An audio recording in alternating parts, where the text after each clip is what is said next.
पश्चिमबंग रे विधानसभा निर्वाचन सरिबा परे पूर्ण बहुमत सहित प्रथम थर पाई बीजेपी सरकार गठन करिछि किंतु एबे पुणी निर्वाचन को लेकिन चर्चा।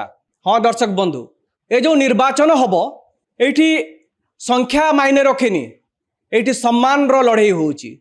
आपण माने देखिथिबे जे 294 आसन विशिष्ट पश्चिमबंग विधानसभा 293 आसन रु रिजल्ट बाहरी जो बीजेपी 207 आउ टीएमसी शोचनीय पराजय सह 80 आसन रे सीमित होइछि। एबे जो फाइट होउछि सेटा फाल्टा निर्वाचन मंडली पाई। आ ये फाइट एइथि पाई रोचक जे फाइट रे दुईटी दलर सम्मान एथि दावरे राखिछि। दुईटी दलर प्रतिष्ठा को लेकिन प्रश्न उठिबो।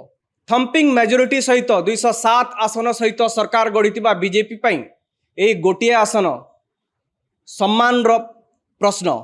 ए गोटे आसन जदि बंचई न पारिले हुए तो जो सरकार विरोधी हवा कथा कहा जाउथिला अथवा शुभेन्दुंक लोकप्रियता कथा कहा जाउछि ताकू नेकी प्रश्न उठिबा स्वाभाविक।